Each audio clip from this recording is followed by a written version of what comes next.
옛날 옛적 어느 고을 산자락 아래에 한평생을 함께 산 영감과 할멈이 단둘이 살고 있었습니다.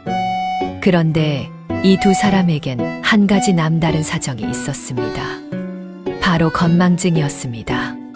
그것도 아주 심한 어느 이른 아침이었습니다.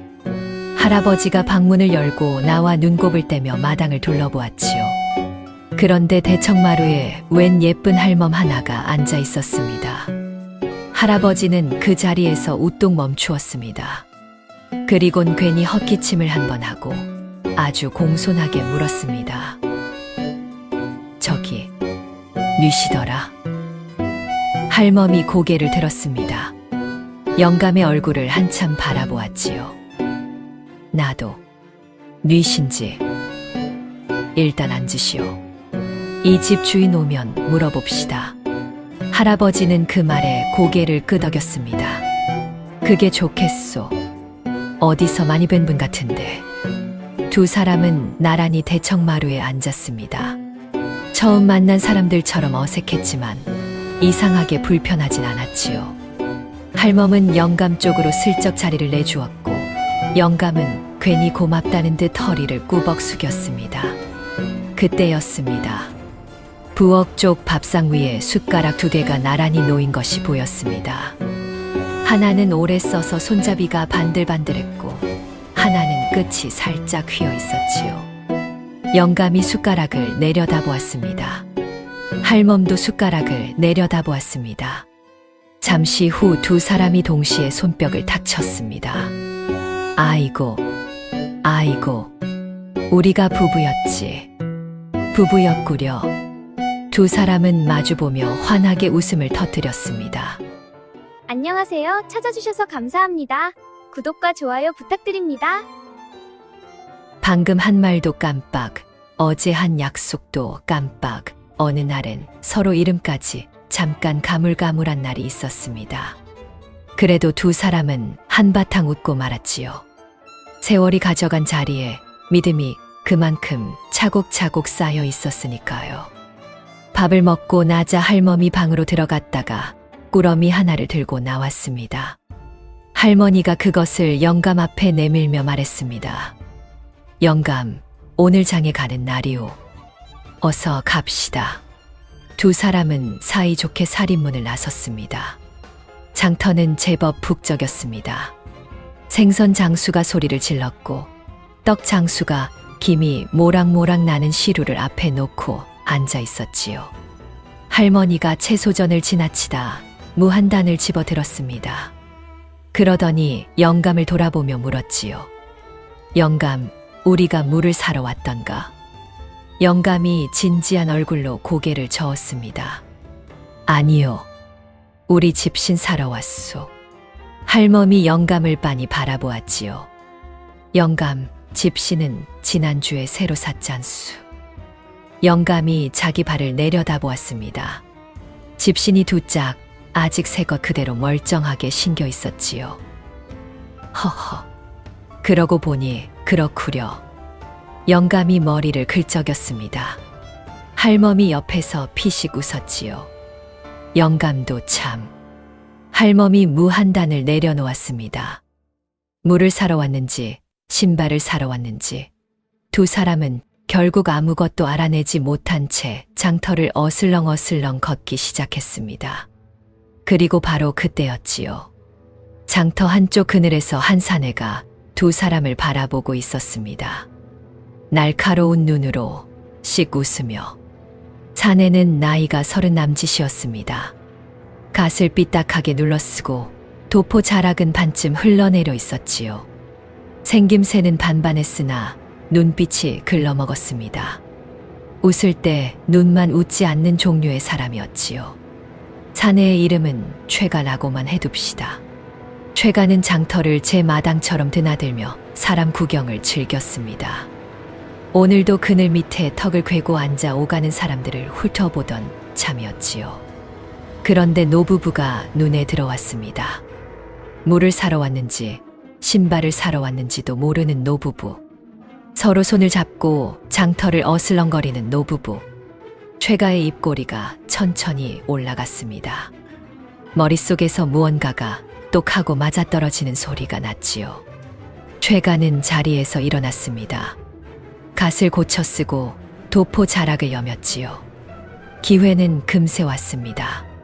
할멈이 떡 장수 앞에 멈춰서서 절편을 들여다보는 사이 할아버지가 혼자 두어 걸음 떨어진 곳에 서게 되었지요. 최가가 다가갔습니다. 느릿느릿 마치 우연히 지나가는 사람처럼 걷다가 할아버지 바로 옆에서 걸음을 멈추었습니다. 그러더니 할아버지를 위아래로 훑어보더니 갑자기 눈을 크게 뜨며 두 손을 공손히 모았지요. 아이고, 어르신, 오랜만에 뵙습니다. 영감이 놀라 돌아보았습니다. 뉘시더라. 저요? 저는 장터 아랫마을 최서방 아들이옵니다. 어르신께서 저희 아버지와 오래전부터 아시는 사이 아니셨습니까? 할아버지가 이 말을 찌푸렸습니다. 최서방이라. 예, 맞습니다. 기억하시지요? 할아버지는 기억이 나지 않았습니다. 그러나 기억이 나지 않는다고 말하기가 왠지 민망했지요. 그래서 그냥 고개를 끄덕였습니다. 그래. 최서방 아들이구나. 최가의 눈에 빛이 번뜩였습니다. 최가는 목소리를 낮추었습니다. 주변을 한번 슬쩍 둘러보더니 영감 곁으로 바짝 다가서며 말했지요. 어르신, 사실은 드릴 말씀이 있어서요. 말씀, 무슨 말씀? 다름이 아니오라 어르신께서 30년 전 저희 아버지에게 쌀 10섬 값을 빌려 가신 것 기억하시지요? 영감의 눈이 가늘어졌습니다. 쌀 10섬. 예. 그것도 할머니 몰래 빌려 가셨지요. 그때 장터에서 좋은 비단 한 피를 사서 몰래 숨기셨다지요. 혹시 기억 안 나십니까? 비단이라는 말에 영감의 가슴이 덜컥 내려앉았습니다. 할멈 몰래 비단을 샀다. 30년 전 쌀 10섬 값을 빌렸다. 기억이 없었습니다. 그런데 기억이 없다는 것이 오히려 무서웠지요. 이 나이에 기억이 없다는 건 정말 잊은 것일 수도 있으니까요. 그게 정말 내가 그랬단 말이냐? 어르신 손도장이 찍힌 문서가 있습니다요. 최가가 품 안에서 종이 한 장을 꺼냈습니다. 누렇게 바랜 종이었습니다. 글씨가 빽빽하게 적혀 있었고 아래쪽에는 시뻘건 손도장이 쾅 찍혀 있었지요. 영감이 종이를 들여다보았습니다. 글씨는 흘려 써서 잘 읽히지 않았지요. 눈을 찡그리며 얼굴을 가까이 댔다가 다시 멀리 했다가 고개를 갸웃갸웃했습니다. 이게 내 손도장이란 말이냐? 틀림없습니다요, 어르신. 저희 아버지가 돌아가시기 전에 꼭 받아내라 하셨습니다. 이제 어르신도 연세가 있으시니 오래 미룰 수가 없어서요. 얼마나 됐다고? 쌀 10섬 값이면 지금 돈으로 따지면 최가가 손가락을 꼽기 시작했습니다. 이자에 이자 또 이자를 척척 보태더니 슬며시 말했지요. 집 한 채 값은 좋게 됩니다요. 할아버지의 다리가 살짝 풀렸습니다. 집 한 채 값. 기억이 없다고 우겨봤자 문서에 손도장이 있다는데 어찌 버팁니까? 할아버지는 안절부절 못하며 발만 동동 굴렀지요. 최가는 그 모습을 보며 속으로 쾌재를 불렀습니다. 걸렸다. 그런데 이쪽에서 일이 벌어지는 동안 저쪽에서도 일이 벌어지고 있었습니다. 할머니가 절편 구경을 끝내고 돌아서려는데 최가와 한패인 젊은 사내가 할멈 앞에 불쑥 나타났지요. 할머니, 잠깐만요. 할멈이 멈칫했습니다. 뉘시더라. 할머니, 저기 저 영감님이 할머니 남편 되시지요? 그렇수만 사실은요, 할머니, 제가 드릴 말씀이 있어서요. 젊은 사내가 목소리를 한껏 낮추었습니다. 영감님이 젊은 시절에 저희 쪽에 진 빚을 갚으려고 할머니 몰래 홀레 은가락지를 훔쳐다 팔려 하셨습니다. 직접 들은 이야기입니다요. 할멈의 얼굴이 굳었습니다. 혼례 은가락지. 시집 오던 날 손가락에 끼웠던 그 가락지. 가난한 살림에도 차마 팔지 못하고 평생 간직해 온 그 가락지를. 영감이 그랬단 말이오? 할멈은 한참을 말이 없었습니다. 가슴 한쪽이 서늘해졌지요. 영감이 그럴 사람이 아니라는 걸 알면서도 사내의 말이 가시처럼 박혀 빠지지가 않았습니다. 영감이 설마. 할멈이 나직이 중얼거렸지요. 그러나 곁에 영감은 없었습니다. 사내는 그 말을 남기고 어느새 사람들 틈으로 사라진 뒤였지요. 할멈이 천천히 발길을 돌렸습니다. 집으로 돌아오는 길은 조용했습니다. 오는 길에 손을 잡았던 두 사람이 돌아오는 길엔 한 뼘쯤 간격을 두고 걸었지요. 할아버지는 마음이 무거웠습니다. 차용증에 찍힌 손도장이 눈앞에 아른거렸지요. 내가 정말 그랬던가? 아닌 것 같은데. 그러나 기억이 없으니 아니라고도 못하겠고. 할머니도 말이 없었습니다. 그저 앞만 보며 걸었지요. 문득 손가락이 허전했습니다. 혼례 때부터 끼던 은가락지 어느 날부터인가 어디 뒀는지 생각이 나질 않았지요. 그 가락지를 영감이 몰래 팔려 했다니. 할멈의 발걸음이 더 무거워졌습니다. 살인문 안으로 들어서자마자 할멈이 먼저 입을 열었습니다.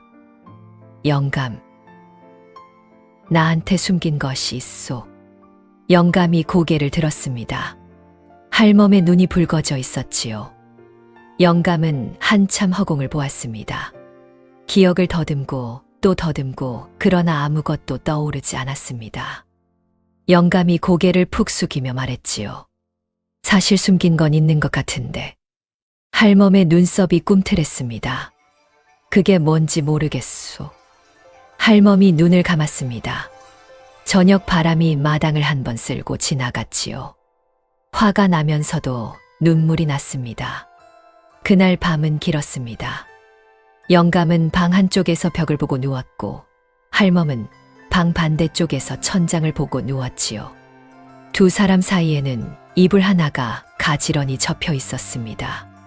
평소라면 그 이불을 반씩 나눠 덮었을 텐데 오늘은 아무도 먼저 손을 뻗지 않았지요. 영감이 가만히 눈을 감았습니다. 쌀 10섬, 비단 한 필, 손도장. 기억이 없었습니다. 분명히 없었지요. 그런데 기억이 없다는 것 자체가 무서웠습니다. 이 나이에 기억이 없는 건 없어서 없는 건지, 잊어서 없는 건지 도무지 알 수가 없으니까요. 영감이 조용히 한숨을 쉬었습니다. 할멈도 조용히 한숨을 쉬었지요. 두 한숨이 어둠 속에서 나란히 떠올랐다가 천장 어딘가로 사라졌습니다. 아침이 되었습니다. 할아버지가 먼저 일어나 마당으로 나갔지요. 세수를 하고 마당을 쓸고 대청마루에 걸터 앉았습니다. 할머니가 부엌에서 나왔습니다. 밥상을 들고 마루에 올려놓으며 영감 옆에 앉았지요.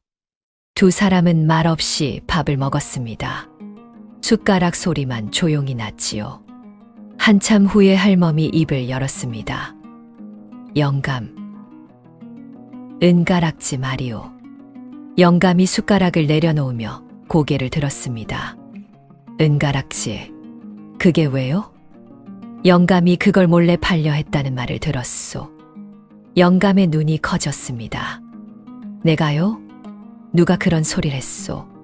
장터에서 최서방 아들이라는 사람이 와서 그러더이다. 빚을 갚으려고 영감이 가락지를 가져오려 했다고. 영감이 숟가락을 탁 내려놓았습니다. 그건 말도 안 되는 소리요. 내가 언제 그랬소? 할멈이 영감을 가만히 바라보았습니다. 영감의 눈빛은 분명 억울한 얼굴이었지요. 그러나 그 사내가 어찌나 당당하게 말하던지 거짓말을 하는 사람 같지가 않았습니다. 최가가 집으로 찾아온 것은 그날 오후였습니다. 살인문 밖에서 헛기침을 두어 번 하더니 안마당으로 성큼 들어섰지요. 손에는 어제 그 누런 차용증을 들고 있었습니다. 어르신 계십니까? 영감이 마루에서 일어났습니다. 최가가 반갑다는 듯 두 손을 모으며 다가왔지요. 어르신, 어제 말씀드린 것 좀 더 생각해 보셨습니까? 저도 이걸 오래 들고 있기가 민망해서요. 그냥 집 문서로 정리해 주시면 서로 깔끔하지 않겠습니까? 집 문서. 영감의 눈이 가늘어졌습니다. 집 문서까지 내놓으란 말이냐. 어르신, 쌀 10섬에 30년 이자면 이 집 한 채로도 모자란다는 걸 아시지 않습니까요?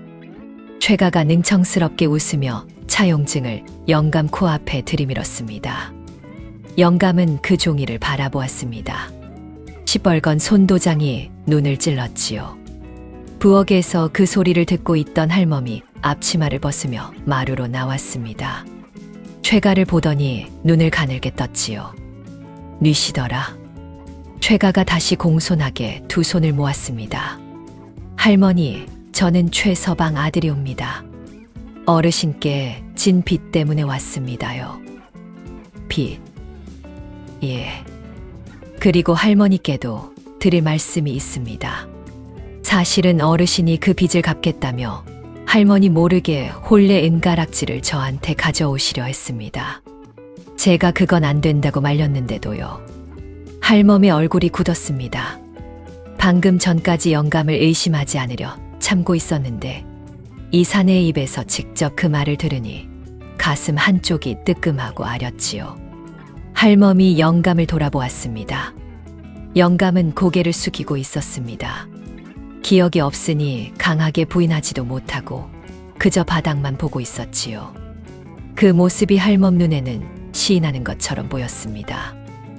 영감, 할멈의 목소리가 낮아졌습니다. 내가 묻겠소. 솔직히 말해주오. 은가락지를 정말 팔려 했소.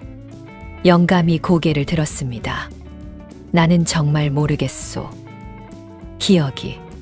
기억이 없다는 말은 이제 그만하오. 할멈이 가슴을 한 번 탁 쳤습니다. 마당에 잠시 정적이 흘렀지요. 최가는 슬그머니 한 발짝 물러서며 두 사람을 번갈아 보았습니다. 속으로는 흡족했지요. 부부 사이가 벌어질수록 자기한테 유리한 법이니까요. 영감이 한참 만에 입을 열었습니다. 숨긴 건 분명 있는 것 같소. 할멈의 눈이 커졌습니다. 있다고? 있는 것 같긴 한데 어디 숨겼는지를 도통 모르겠소. 할멈이 허탈하게 영감을 바라보았습니다. 화를 내야 할지, 웃어야 할지, 울어야 할지 알 수가 없었지요. 결국 할멈의 눈에서 눈물이 한 방울 또르르 흘렀습니다. 그러더니 어이없다는 듯 피식 웃음이 새어나왔지요. 최가가 때를 놓치지 않았습니다. 어르신들, 이러고 계실 것 없이 오늘 그냥 깔끔하게 정리합시다요. 집 문서만 주시면 제가 이 차용증은 바로 없애드리겠습니다. 그러면 부부 사이에 이런 일로 다툴 일도 없으시지 않겠습니까? 부드럽고 능청스러운 목소리였습니다. 영감이 흔들렸습니다. 할멈도 지쳐 보였지요. 최가는 속으로 이미 다 된 일이라 여겼습니다. 집 문서를 손에 넣으면 오늘 해가 지기 전에 이 고을을 뜰 작정이었지요.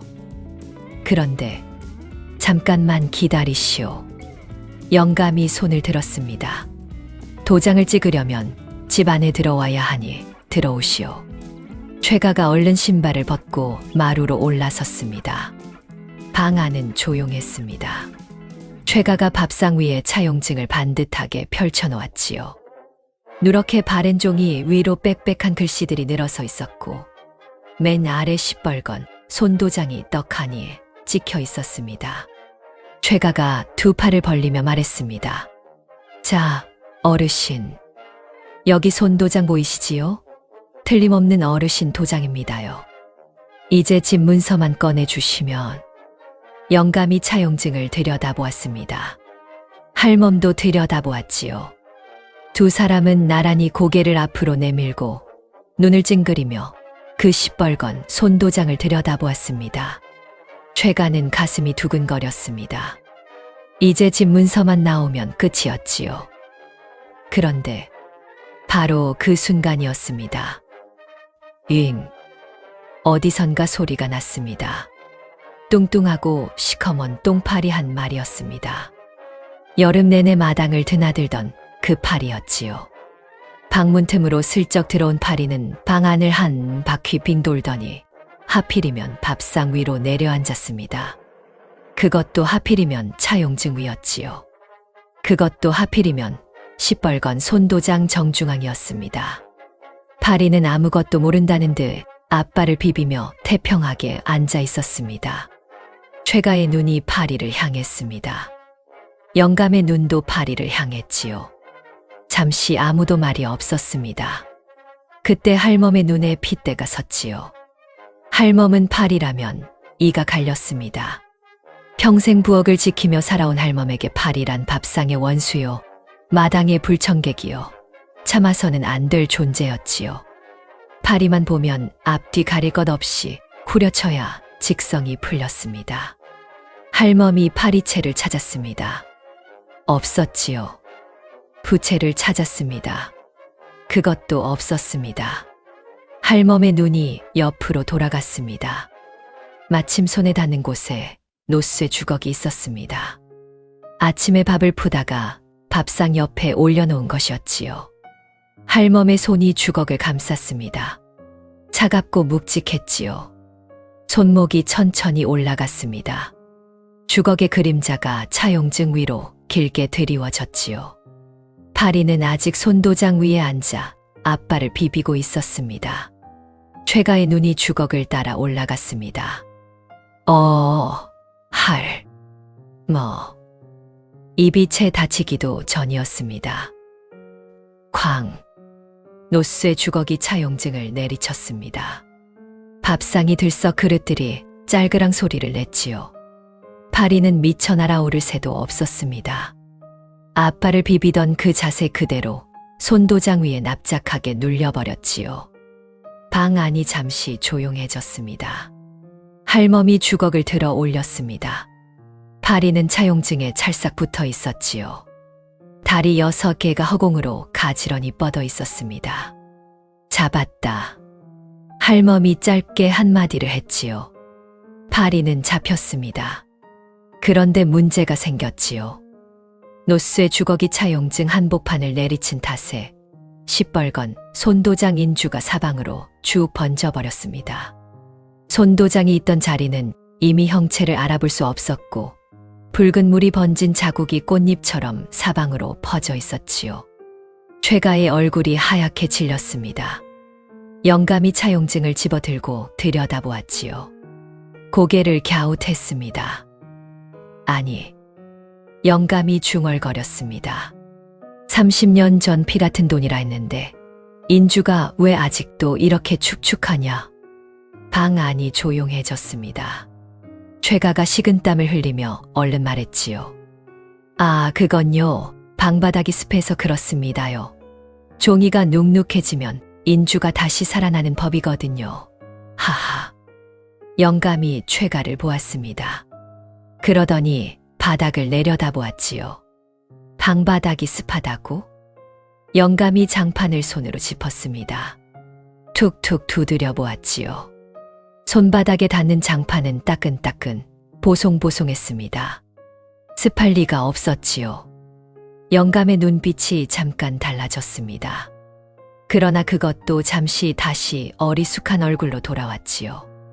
어이쿠, 이거 큰일 났소. 방바닥이 습하면 이 귀한 종이가 다 썩겠구먼. 영감이 자리에서 벌떡 일어났습니다. 갑자기 호들갑이었지요. 따뜻한 아랫목 장판 밑에 넣어서 말려야 해. 어서. 최가가 두 손을 내저었습니다. 아, 어르신, 그냥 두셔도 됩니다요. 제가 가져가면 되니까. 안 돼, 안 돼. 이 귀한 문서를 이 상태로 어떻게 가져가? 썩으면 내 탓이냐, 내 탓이냐. 영감이 아랫목으로 성큼 다가갔습니다. 최가의 얼굴이 사색이 되었지요. 황급히 일어나 영감을 막으려 했지만 영감의 손이 더 빨랐습니다. 낡은 장판을 양손으로 확 뜯어 젖혔지요. 최가가 아 하고 소리쳤습니다. 그러나 이미 늦었지요. 장판이 들렸습니다. 흙바닥이 드러났지요. 그런데 거기 무언가 있었습니다. 영감이 멈칫했습니다. 할멈도 멈칫했지요. 흙바닥 구석에 헝겊 보자기 하나가 묻혀 있었습니다. 언제 넣어둔 건지 알 수 없을 만큼 낡아 있었지요. 영감이 천천히 그것을 집어들었습니다. 보자기를 펼쳤지요. 안에서 두 가지가 나왔습니다. 누렇게 바랬지만 반듯하게 접힌 종이 한 장, 그리고 낡은 주머니 하나. 영감이 종이를 펼쳤습니다. 집 문서였습니다. 부부가 평생 어디 뒀는지 몰라 잊고 살았던 진짜 집 문서였지요. 영감의 손이 떨렸습니다. 할멈이 낡은 주머니를 집어들었지요. 주머니 입을 열었습니다. 안에서 무언가가 반짝 빛났습니다. 은가락지였습니다. 할멈이 은가락지를 손바닥 위에 올려놓았습니다. 손도장보다 더 오래된 것, 가락지보다 더 오래된 것, 이 집 두 사람이 살아온 세월이 그 안에 고스란히 담겨 있었지요. 영감, 할멈의 목소리가 낮아졌습니다. 여기 있었소. 가락지가. 팔지 않았잖소. 팔지 않았구려. 두 사람은 잠시 말없이 가락지를 바라보았습니다. 가락지는 손바닥 위에서 조용히 빛났지요. 시집 오던 날의 그 빛이었습니다. 50년 동안 어디 뒀는지조차 잊고 살았던 그러나 한 번도 사라진 적은 없었던 그 빛. 할멈의 눈에 물기가 차올랐습니다. 영감이 그 손을 가만히 마주 잡았지요. 미안하다는 말도 괜찮다는 말도 없었습니다. 그저 두 손이 서로를 알아보았지요. 그때였지요. 최가가 소리쳤습니다. 잠깐만요. 그 집 문서 이리 주십시오. 어르신이 도장을 찍어야. 영감이 천천히 고개를 들었습니다. 눈빛이 달라져 있었지요. 아까까지 허둥대던 영감이 아니었습니다. 눈 안에 차가운 빛이 한 줄기 지나갔지요. 도장을 찍어. 어디 한번 보자꾸나. 인장 도장을 찍어야지. 왜 손가락을 내미냐? 할멈이 날카롭게 소리쳤습니다. 최가가 손가락을 인주에 들이대려는 것을 보고 한 말이었지요. 도장이 어딨소, 영감. 어서 도장 주머니를 찾아보. 영감이 방 안을 두리번거렸습니다. 최가도 어느새 불안해져서 이쪽 저쪽 눈을 굴렸지요. 할멈이 마루 한켠을 보았습니다. 거기 주머니 하나가 놓여 있었지요. 최가의 주머니였습니다. 할멈이 그것을 집어 들고 마당으로 나갔지요. 도장이 어딨나 어딨어. 주머니 입을 잡고 마당 한복판에서 탈탈탈탈 있는 힘껏 털었습니다. 최가가 방에서 뛰쳐나오며 소리쳤습니다. 할머니, 그거 제 보따리입니다요. 이미 늦었습니다. 보따리 안에서 종이들이 우르르 쏟아졌습니다. 하나, 둘, 셋 마당 가득 날렸지요. 누렇게 바른 종이마다 시뻘건 손도장이 찍혀 있었고 이름이 줄줄이 적혀 있었습니다. 김첨지 박과부 주막댁 최노인. 이 고을 이름이란 이름은 다 적혀 있었지요. 바로 그 순간이었습니다. 살인문 밖에서 발소리가 났습니다. 방 안에서 나는 쾅쾅 우당탕 소리에 무슨 일인가 싶어 기웃거리던 동네의 사람들이 하나 둘 마당으로 들어섰지요. 무슨 일이요? 왜 이리 시끄럽소? 마당에 들어서던 김첨지가 발을 멈추었습니다. 땅에 떨어진 종이 하나를 집어들었지요. 눈이 커졌습니다. 아니, 이게 내 이름 아니요? 박 과부가 달려들었습니다. 이건 내 이름이잖아요. 주막대기 빗자루를 들었지요. 이 종이가 왜 내 놈 보따리에서 나와? 최가가 뒷걸음질 쳤습니다. 등이 벽에 닿았지요. 사방에서 사람들이 빗자루와 멍석을 들고 애워쌌습니다. 이놈, 김첨지가 빗자루를 치켜들었습니다. 내가 평생 농사지어 모은 돈을 노리고 있었구나. 박 과부가 종이를 쥐고 부들부들 떨었지요. 이게 다 사기였단 말이오? 내 죽은 영감 이름까지 적어 놓다니. 주막댁이 멍석을 휘둘렀습니다. 이 동네에 들어와 우리 늙은이들을 다 등쳐먹으려 했단 말이지. 최가가 두 손을 마구 내저었습니다. 오해십니다요. 이건 그냥 제가 주웠어. 주워? 내 보따리에서 나온 게 주운 거라고? 이놈을 그냥 보낼 순 없소. 관가로 끌고 갑시다. 마당이 순식간에 아수라장이 되었습니다. 빗자루가 날아가고 멍석이 펄럭이고 최가의 갓이 벗겨져 마당 한쪽으로 굴러갔지요. 도포 자락이 찢어지고 신발 한 짝이 어디론가 날아가 버렸습니다. 영감과 할멈은 마루에 나란히 앉아 그 광경을 바라보았습니다. 최가는 결국 이웃들에게 멱살이 잡혀 관가로 끌려갔지요. 양팔이 두 사내에게 단단히 붙들리고 도포는 너덜너덜해진 채로요. 끌려가면서도 무어라 변명을 늘어놓았지만 아무도 듣지 않았습니다. 마당 가득 쏟아진 가짜 차용증들이 이미 모든 것을 말해주고 있었으니까요. 이웃들이 하나둘 돌아갔습니다. 김첨지도 가고 박과부도 가고 빗자루를 들었던 주막댁도 갔지요. 마당이 조용해졌습니다. 바람이 한 번 불어 마당 가득 흩어진 종이 조각들을 구석으로 밀어냈지요. 감나무 잎이 두어 장 떨어졌습니다. 저녁 햇살이 마당 한복판을 길게 가로질렀지요. 영감이 마루에 걸터 앉았습니다. 할멈도 그 옆에 앉았지요. 두 사람은 한동안 아무 말도 하지 않았습니다. 빈 마당을 바라보며 그냥 나란히 앉아 있었지요. 숨을 고르는데도 한참이 걸렸습니다. 먼저 입을 연 것은 할멈이었습니다. 할멈이 무릎 위에 올려놓은 두 손을 내려다보며 조용히 말했지요. 영감, 내가 미안하오. 영감이 할멈을 돌아보았습니다. 당신을 잠시나마 의심했소. 은가락지를 팔려 했다는 말에 서운해서 원망했구려.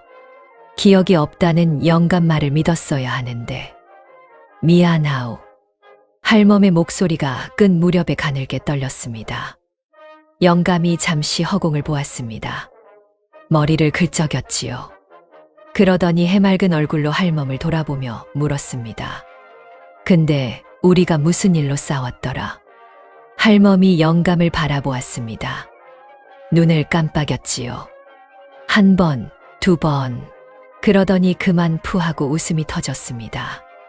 어이가 없어서, 허탈해서, 그러면서도 왠지 다 풀려버려서 웃음이 멈추지 않았지요. 영감도 덩달아 허허 웃었습니다. 두 사람의 웃음이 텅 빈 마당에 한참 동안 퍼졌습니다. 봄볕이 나른하게 내려앉은 어느 고을 어귀 개울가였습니다. 에이구, 이놈의 팔자야. 버드나무 그늘 아래 사내 하나가 풀썩 주저앉아 있었습니다. 허름한 보따리를 옆에 던져두고 물에 젖은 도포자락을 쥐어짜고 있었지요. 짜도 끝이 없었습니다. 이름은 달수. 팔도강산을 한 바퀴는 좋게 돌았을 떠돌이 약장수였지요. 오늘도 약 한 첩 못 팔았구나. 아이고, 이게 사람 사는 꼴이냐. 이 달수가 어떤 사람인고 하니 사연이 좀 있었습니다. 등에 진 보따리 하나가 전 재산이요. 손에 쥔 약 한 줌이 미천의 전부였지요. 봄이면 이 고을, 여름이면 저 고을, 가을엔 산 너머, 겨울엔 강 건너 그렇게 팔도강산을 떠돌며 약을 팔아 입에 풀칠을 했습니다. 입담 하나는 청산유수라 장터의 자리만 잡으면 이 만병통치약으로 말할 것 같으면 하고 목청을 높이는데 정작 약은 잘 팔리지가 않았습니다. 허풍이 좀 샜거든요. 허리 아픈데도 좋고 다리 저린데도 좋고 밥맛 없는데도 좋고 밥맛 너무 좋은데도 좋다고 하니 듣는 사람이 어디 그 말을 고지곳대로 믿겠습니까? 게다가 자기 입으로 이 약을 먹어서 바위도 번쩍 든다고 큰 소리를 쳐놓고는 정작 바위 앞에서는 끙끙대다가 도망치기 일쑤였지요. 그러니 약이 팔릴 리가 있나요? 에이, 이놈의 떠돌이 신세. 달수가 도포자락을 쥐어짜며 또 한숨을 쉬었습니다.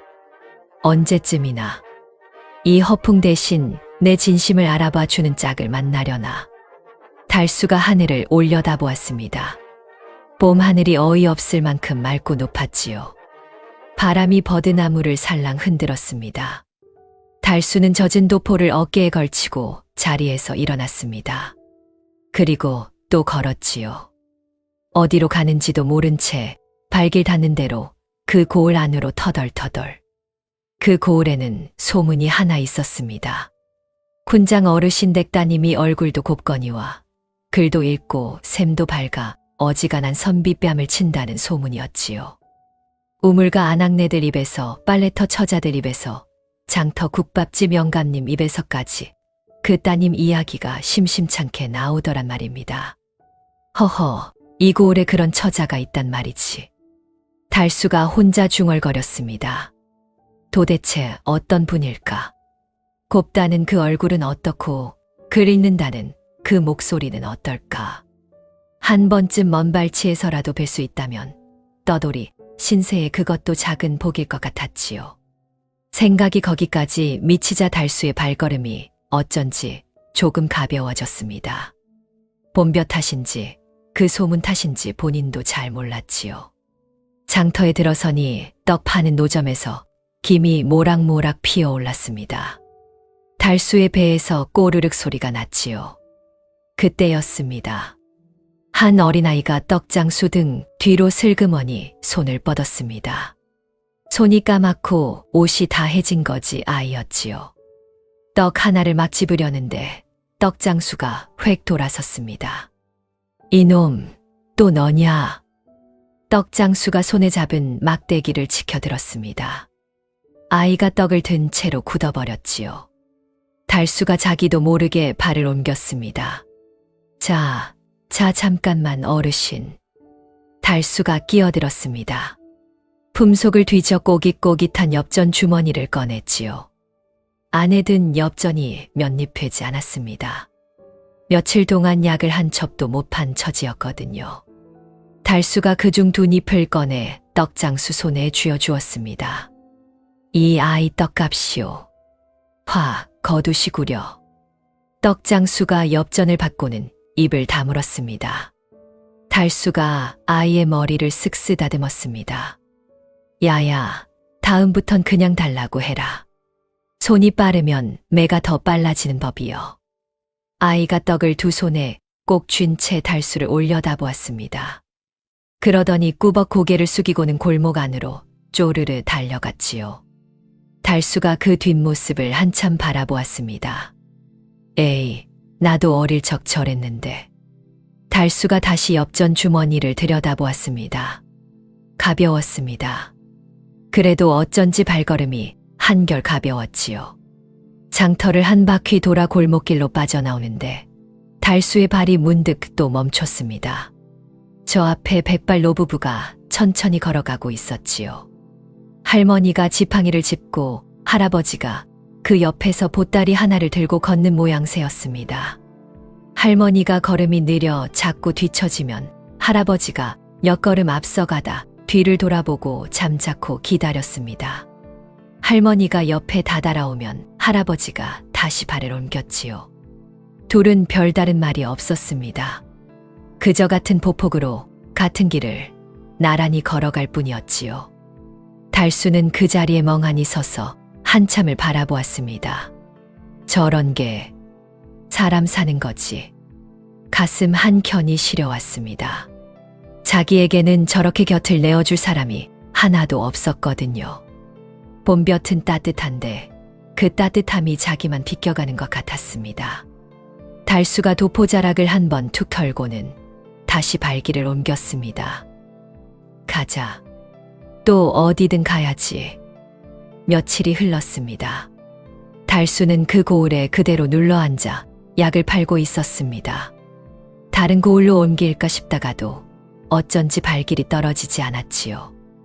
봄볕이 좋아서였는지 개울물이 시원해서였는지 본인도 잘 몰랐습니다. 그날도 약보따리를 등에 지고 골목을 어슬렁거리고 있었습니다. 우물가 근처를 지나는데 마침 목이 칼칼했지요. 마침 잘 됐다. 물 한 모금 얻어 마시고 가야지.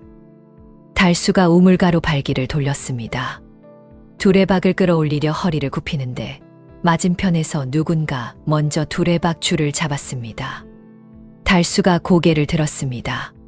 처자 하나가 서 있었습니다. 연하였습니다.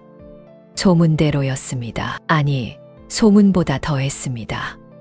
단정하게 빗어 내린 검은 머리, 수수한 옥색 저고리, 그리고 달수를 바라보는 눈빛이 어찌나 또렷하던지 가슴이 쿵 내려앉았습니다. 처자가 먼저 두레박 줄을 놓아주며 가볍게 고개를 숙였습니다. 먼저 쓰세요. 달수는 그 자리에 굳어버렸습니다. 손은 두레박 줄을 잡고 있는데 입은 떨어지지 않았고 발은 땅에 붙어버렸지요.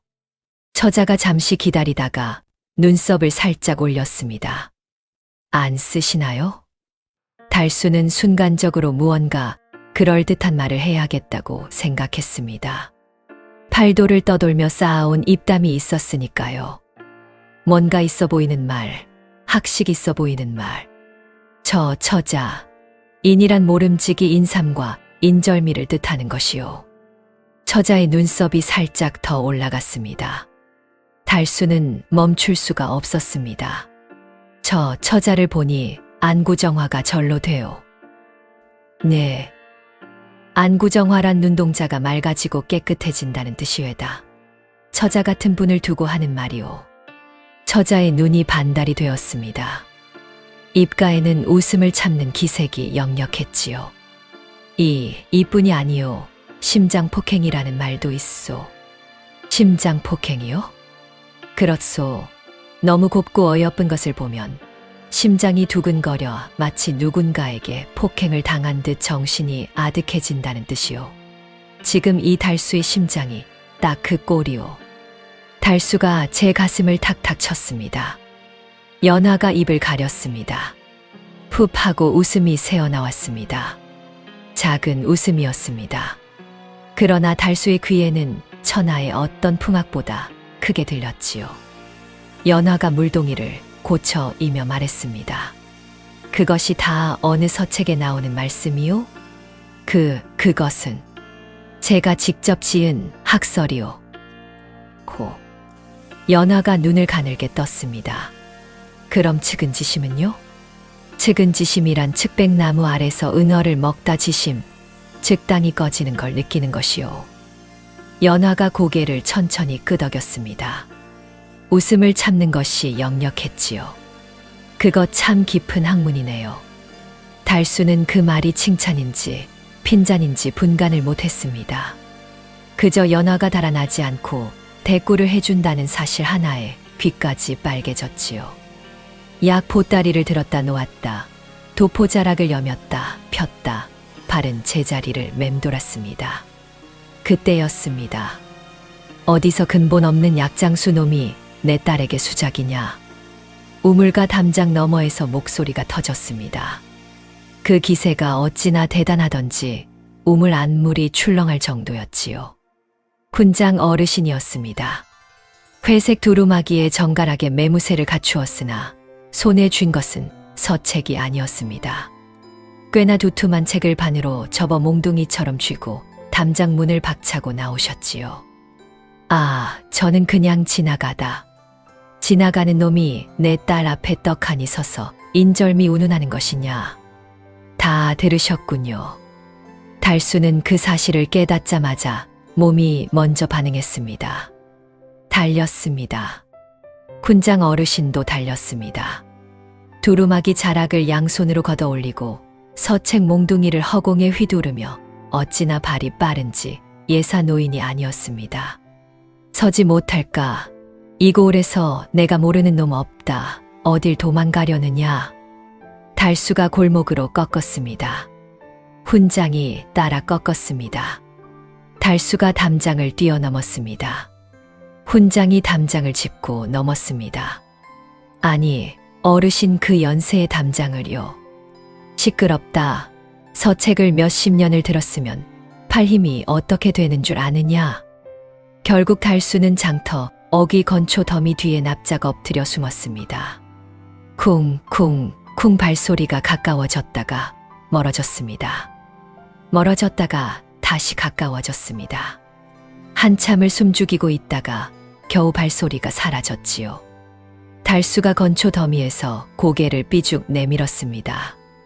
머리에 건초가 수북이 꽂혀 있었습니다. 아무도 없었습니다. 달수는 건초를 털어내며 자리에서 일어섰습니다. 그리고 자기도 모르게 웃음이 났습니다.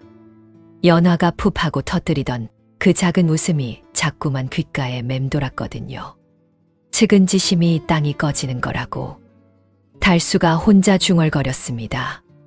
나 지금 딱 그 꼴이구나. 그날 이후로 달수는 영일이 손에 잡히지 않았습니다. 약을 팔러 장터에 나가도 그 처자 얼굴이 어른거리고 국밥집 평상에 앉아 있어도 그 또렷한 눈빛이 떠올랐지요. 푹하고 입을 가리던 그 작은 웃음소리가 자꾸만 귓가에 맴돌았습니다. 며칠이 지나도 마찬가지였습니다. 보름이 지나도 그랬지요. 그러는 사이 봄이 한껏 무르익었습니다. 버드나무 잎이 푸르러지고 들꽃이 흐드러지게 피어났습니다. 바람결에 창포향이 실려오는 걸 보니 어느덧 단호가 코앞이었지요. 아낙네들은 화전을 붙이고 아이들은 씨름판에 몰려들고 장터는 1년 중 가장 시끌벅적했습니다. 달수는 사흘째 연화의 집 근처를 서성이고 있었습니다. 군장 어르신 눈을 피해 담장 모퉁이에 몸을 바짝 붙인 채였지요. 딱히 무슨 계획이 있는 건 아니었습니다. 그냥 그네터 쪽으로 연화가 가지 않나 싶어서였지요. 그때 연화가 나왔습니다. 옅은 분홍 비단치마에 노란 저고리를 받쳐 입고 친구 처자 둘과 나란히 그네터 쪽으로 걸어가는 모습이었습니다. 달수의 눈이 커졌습니다. 그리고 발이 저절로 따라갔지요. 그네터에 도착한 연화가 그네 줄을 두 손으로 잡고 살며시 올라섰습니다. 친구 처자 하나가 등을 살살 밀기 시작했습니다. 그네가 사뿐사뿐 앞뒤로 흔들렸지요. 구경꾼 사이에 서 있던 달수의 눈에 불이 켜졌습니다. 그렇지. 이때다. 군장 어르신이 없으시니 저 그네를 시원하게 밀어드리면 이 고을 제일가는 장사의 힘이라고 은근히 보여드리는 것도 되고 저번 말장난 실수를 만회하는 것도 되고. 달수가 슬슬 앞으로 나섰습니다. 제가 밀어드리겠소. 친구 처자가 물러섰습니다. 연화가 고개를 돌려 달수를 보았습니다. 눈이 잠깐 마주쳤지요. 달수는 그 눈빛에 마음이 들떠 손에 힘이 더 들어갔습니다. 그것이 문제였습니다. 달수가 두 손으로 그네를 잡았습니다. 그리고 밀었습니다. 온 힘을 다해 팔도를 떠돌며 바위도 들고 보따리도 지고 쌓인 그 힘을 고스란히 두 손에 실어서 그네가 날아갔습니다. 아니, 연화가 날아갔습니다. 어머! 순간 연화의 두 발이 그네에서 떨어졌습니다. 몸이 그대로 허공에 뜨더니 포물선을 그리며 날아가 우물가 옆 클바닥에 철퍼덕 슬라이딩을 했습니다. 고운 분홍 비단치마가 흙먼지를 뒤집었었습니다. 단정하게 빗어 올린 머리가 헝클어졌지요. 그네터가 일순 조용해졌습니다. 달수는 그 자리에 선 채로 두 손을 허공에 든 자세 그대로 굳어버렸습니다.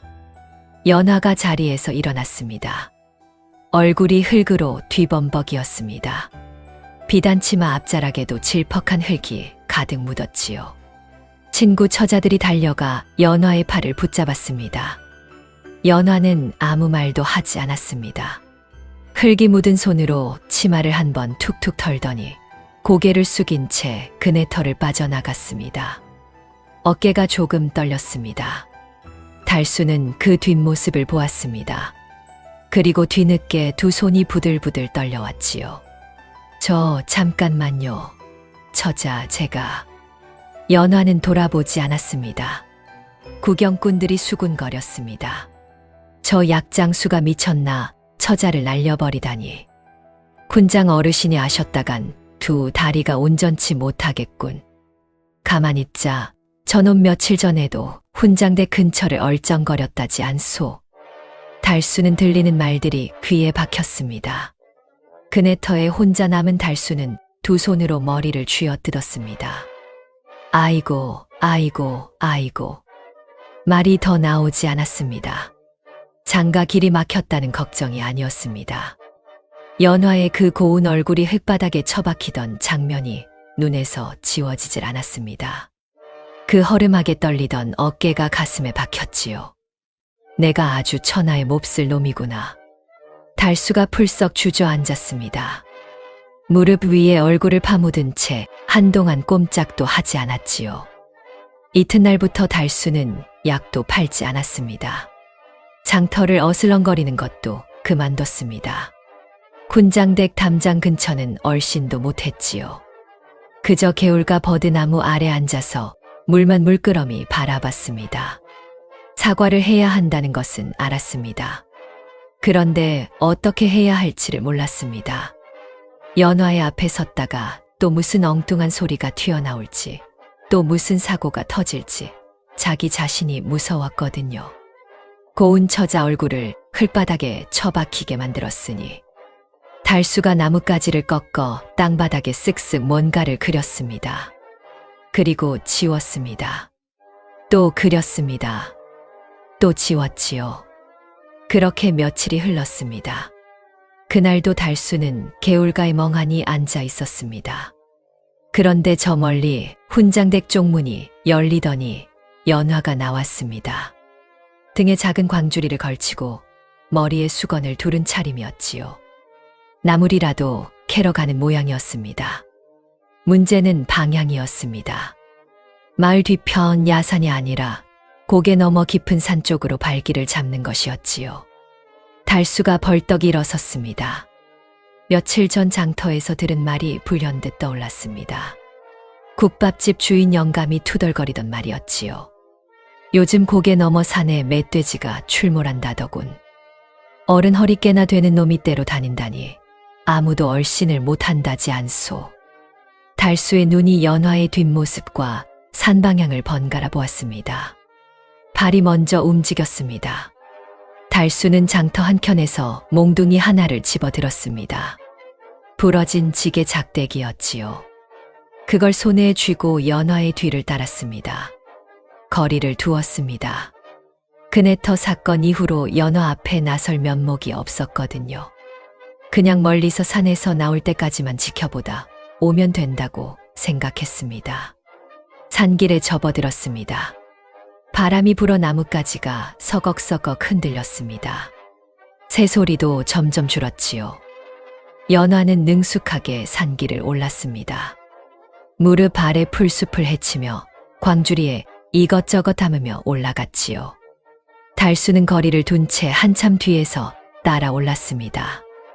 너무 가까이 가면 연화가 놀랄까 싶어 일부러 발걸음을 늦췄지요. 행여 들키더라도 그땐 그저 약초나 캐러 가는 길이오 하고 능청을 떨 셈이었습니다. 지금 중요한 건 연화가 멧돼지를 만나지 않고 무사히 마을로 돌아가는 일, 그 한 가지뿐이었거든요. 산이 점점 깊어졌습니다. 나뭇가지가 빽빽해지고 햇빛이 잎사귀 사이로 듬성듬성 떨어졌지요. 새소리도 어느 순간부터 뚝 끊겼습니다. 달수가 손에 쥔 지게 작대기를 다시 한번 꽉 끌어쥐었습니다. 저만치 앞에서 연화가 걸음을 멈췄습니다. 광주리가 손에서 천천히 내려졌지요. 달수도 걸음을 멈추고 눈을 크게 떴습니다. 그때였습니다. 산 사면 쪽 수풀이 부스럭거렸습니다. 한 번, 두 번 그리고 나뭇가지들이 우두둑 부러지는 소리가 났습니다. 수풀이 갈라졌습니다. 멧돼지였습니다. 소문대로였습니다. 아니, 소문보다 더했습니다. 어른 허리깨가 아니라 가슴깨는 되어 보이는 덩치였지요. 검고 뻣뻣한 털이 곤두서고 엄니 두 개가 아래로 길게 뻗어 있었습니다. 작고 붉은 눈이 연화를 똑바로 겨냥했지요. 연화가 뒷걸음질 쳤습니다. 발 뒤꿈치가 바위에 걸렸습니다. 멧돼지가 땅을 박박 긁었습니다. 달수의 온몸이 얼어붙었습니다. 다리가 말을 듣지 않았습니다. 손에 쥔 지게 작대기가 가늘게 떨렸지요. 머릿속에서 무언가가 속삭였습니다. 도망쳐. 저걸 어떻게 당하려고. 너 약장수잖아. 바위도 못 들었잖아. 그런데 시선이 연화에게 닿았습니다. 바위에 등을 붙이고 광주리를 앞에 들고 꼼짝도 못하는 연화였습니다. 달수의 발이 움직였습니다. 야! 지게 작대기를 머리 위로 치켜들고 있는 힘껏 소리를 지르며 뛰어들었습니다. 어디서 그런 소리가 나왔는지 본인도 몰랐지요. 다리는 후들거렸고 목소리는 반쯤 떨렸고 눈은 꽉 감겼습니다.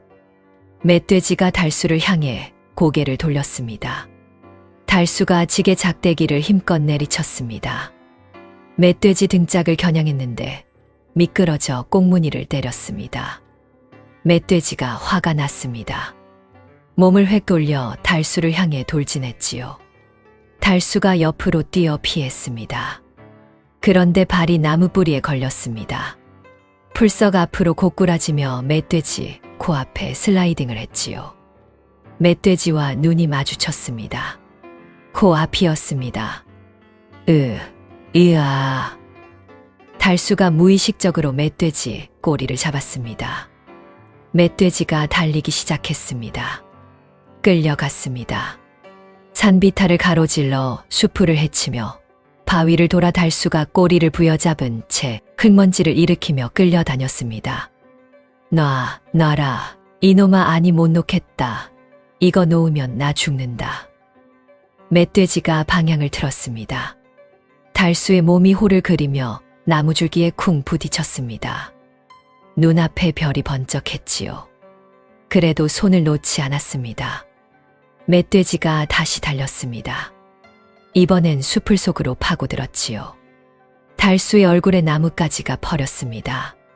도포자락이 찢어졌습니다. 신발 한 짝이 어디선가 벗겨졌지요. 연화는 바위 앞에 서서 그 광경을 보고 있었습니다. 끌려다니면서도 나무에 박히면서도 수풀에 긁히면서도 달수는 단 한 번도 손을 놓지 않았습니다. 그리고 단 한 번도 산 아래쪽으로 도망치지 않았습니다. 끌려가면서도 몸을 비틀어 연화와 멧돼지 사이를 막아섰지요.